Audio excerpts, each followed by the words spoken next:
Okay, this is my Zippo Slim. I've put some of that reflective tape on it.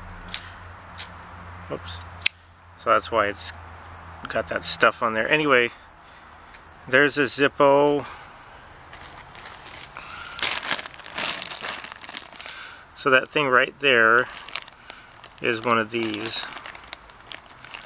Zippo Cedar fire starter. I'm not doing very good lately trying to get a fire started, so I'm going to try it again tonight and see. I've cut some pieces here a little bit thinner, so I took one of these larger pieces and cut it down to act like kindling a little bit. So anyway, we'll see.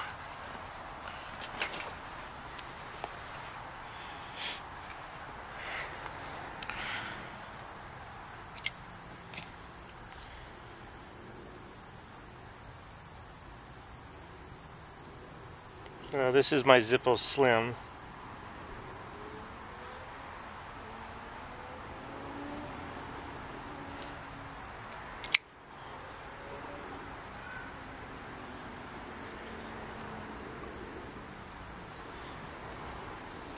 If you watch my other video on the survival matches, they could not light this Zippo fire starter Cedar, and a Zippo lighter did a whole lot better.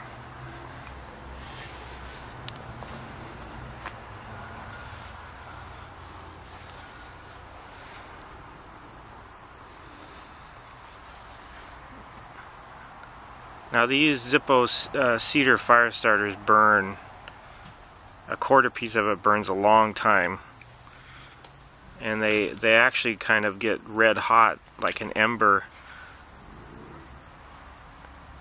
So we're going to see if my design for the fire will work.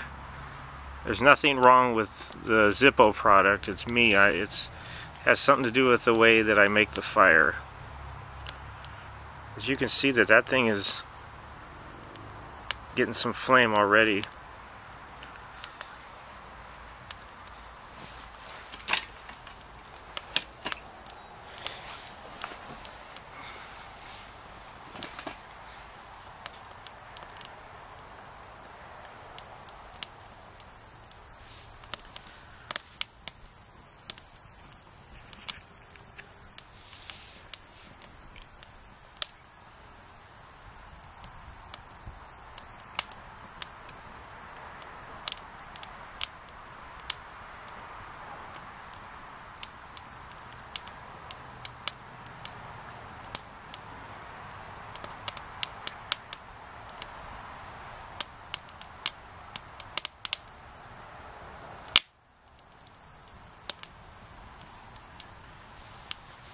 Okay, you can see that the fire starter is working.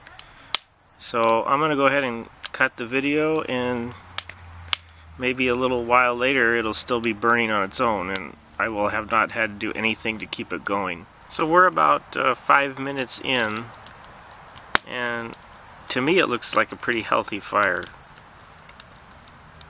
And so I've used these Zippo Cedar fire starters just playing around with them, but this is the first time I've used them to actually light a fire.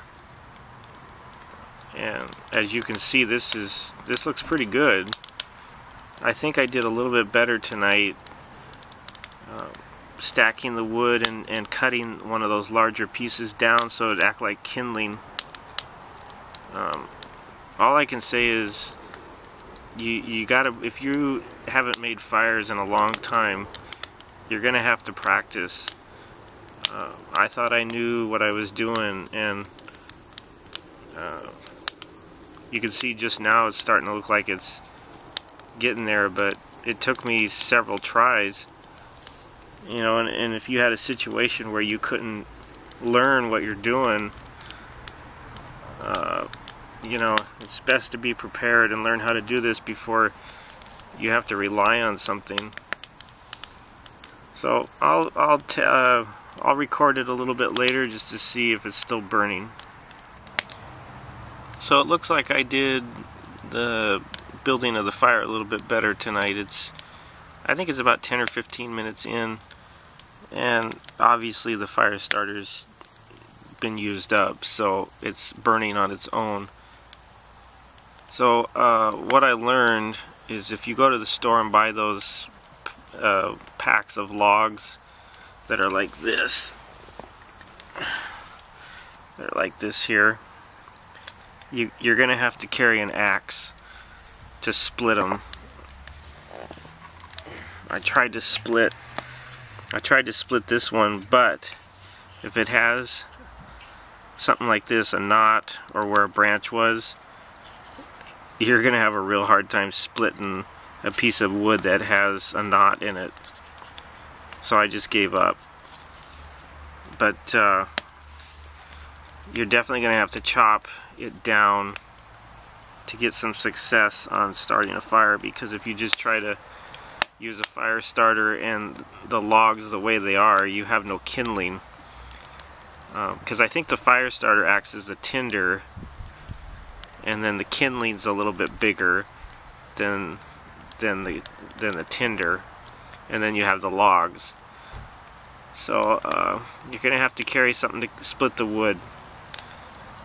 But tonight it worked, and I'm trying to skimp on the wood because I have to buy the wood to do these tests, and I'm trying to use as minimum amount as I can, but it does take a fair amount of wood to get it going. You can see I used 1, 2, 3, 4 logs and then 3 pieces of kindling. Maybe the next test I can use maybe a couple less logs, but so far it's doing good tonight. And I'll just keep using this design and try some other fire starters, but definitely a thumbs up for the Zippo Cedar fire starter.